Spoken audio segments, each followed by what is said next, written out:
Hello friends, இன்றைக்கி காலையில் news paper read பண்ணிகிட்டு இருக்கும்போது குடியரசு தின விழா பற்றின நியூஸ் நிறைய இடம்பெற்றிருந்து.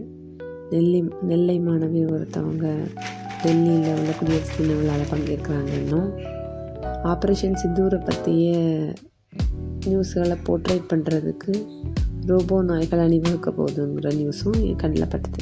அது எனக்கு ரொம்ப இன்ட்ரெஸ்டிங்காக இருந்தது. அந்த நியூஸ் பார்த்த உடனே எனக்கு என்னோடய ஸ்கூல் டேஸில் குடியரசு தின விழானா என்ன அப்படிங்கிற தாட் வந்தது. நம்ம ஸ்கூல் டேஸில் நம்ம என்ன செய்வோம், குடியரசு தின விழாவுக்கு லீவ் இருக்கும், நம்மளை எல்லாத்தையும் வர சொல்லுவாங்க, ஸ்கூலுக்கு போவோம், கொடி ஏற்றுவாங்க, சாக்லேட்ஸ் கொடுப்பாங்க, அதுக்கப்புறம் வீட்டுக்கு வருவோம். வீட்டில் வந்து என்ன பண்ணுவோம், டிவியை பார்த்தோன்னா டெல்லியில் நடக்கிற பரேட்லாம் நமக்கு நியூஸில் பப்ளிஷ் பண்ணுவாங்க. ஸோ அதை பார்த்து நம்ம என்ஜாய் பண்ணிகிட்ருப்போம். அப்புறம் இப்போ தான் எனக்கு ஒரு யோசனை தோணிச்சுது. ஆகஸ்ட் 15 நமக்கு சுதந்திரம் கிடச்ச நாள். ஓகே, அது நம்ம பிரிட்டிஷ்காரங்கிட்டேருந்து நம்ம விடுதலை அடைஞ்சோம். ஆகஸ்ட் 15. ஜனவரி 26 குடியரசு தின விழா வச்சாங்க. குடியரசுனா அப்போ என்ன அப்படிங்கிறது டீட்டெயில்டாக எனக்கு தெரியலை. ஏன்னா இது ஆகஸ்ட் 15, அது ஜான்வரி 26. நிறைய டிஃப்ரென்ஸ் இருந்து, ரெண்டுக்கும் இடையில் நிறைய நாட்கள் வித்தியாசம் இருக்குது. ஏதோ ஒரு பர்பஸ்க்காக அது பிந்தி வச்சுருக்குறாங்க அப்படின்னு தோணுச்சுது. சரி, ஓகே, அப்பயே குடியரசு தின விழா ஜனவரி 26 போச்சுது அப்படிங்கிற கேள்விக்கு எனக்கு பதில் தெரியலை. ஸோ நான் என்னை சுற்றி இருக்கிறவங்ககிட்ட கேட்டு பார்த்தா வந்து இப்போ நான் என்ன உங்கள்கிட்ட சொல்கிறது, இப்படி தாங்க எல்லாரும் ரியாக்ட் பண்ணாங்க. அதுக்கு முதல்ல குடியரசுனா என்னன்னு பார்த்துக்கலாம். குடியரசுனா வெரி சிம்பிளுங்க. ஒரு நாட்டோட தலைவர் மன்னராவோ இல்லை அரச குடும்பத்தில் இருந்தோ இல்லாமல் மக்களால் தேர்ந்தெடுக்கப்படுறது தான் குடியரசு. ஸோ இந்தியா குடியரசான நாள் தான் ஜனவரி 26, 1950. ஓகேவா? ஆனால் அது ஏன் ஸ்பெசிஃபிக்காக ஜனவரி 26ங்கிறத பார்க்கலாம். அதுக்கு நம்ம சுதந்திரம் வாங்கின வருஷமான 1947க்கு முன்னாடி போகணும்.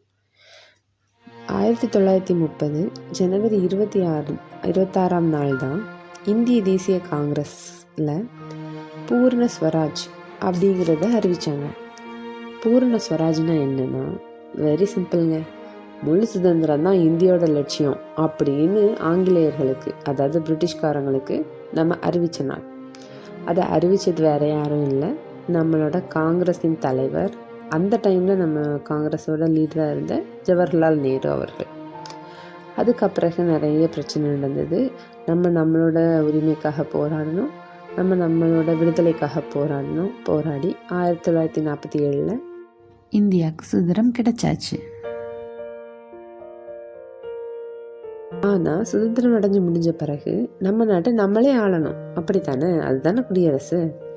ஆனால் நமக்குன்னு ஒரு சொந்த அரசியலமைப்பு இல்லாமல் இருந்தது. ஸோ 1947 இருந்து 1950 வரை ஒரு வலுவான அரசியலமைப்பை உருவாக்குறதுக்கு மிகவும் முயற்சி பண்ணாங்க. பேசி 1947 1950 வரைக்கும் நமக்காக ஒரு வலுவான உறுதியான ஒரு அரசியலமைப்பை உருவாக்குனாங்க. இந்தியாவோட அரசியலமைப்பு தான் உலகத்திலே மிக நீளமானது. இதன் முதன்மை வடிவமைப்பாளர் B.R. அம்பேத்கர் அவர்கள். ஸோ குடியரசு தினங்கிறது வெறும் நேஷ்னல் ஹாலிடே மட்டும் இல்லைங்க. அது நம்ம குடியரசு தினம் அப்படி மட்டும் இல்லை. இது உலகத்தில் இருக்கிற ஒவ்வொரு இந்தியரோட இதய துடிப்பு, நம்ம ஜனநாயகத்தோட அடையாளம். 2026 ஜனவரி 26 இந்தியா தன்னோட 77வது குடியரசு தினத்தை கொண்டாடுது. ஒவ்வொரு வருஷமும் குடியரசு தினத்தில் ஒவ்வொரு தீம் இருக்கும். தீம்னா மையப்பொருள், கருப்பொருள்.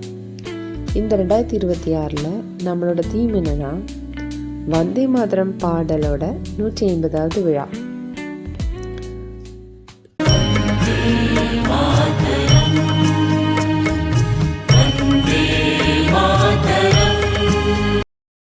ஸோ ஆகஸ்ட் 15 நமக்கு சுதந்திரம் கிடைச்ச நாள். அப்போ ஜனவரி 26 இந்த உலகத்துக்கே நம்மளை இந்தியர்களால் ஆளப்படும் அப்படிங்கிறது உரைக்க சொல்லப்பட்ட நாள். ஸோ 2 நாளுமே நமக்கு மிக மிக முக்கியமான நாள். குடியரசு தின விழாவை பொறுப்புடன் கொண்டாடுவோம், மகிழ்ச்சியாக இருப்போம். அனைவருக்கும் இனிய குடியரசு தின நல்வாழ்த்துக்கள்.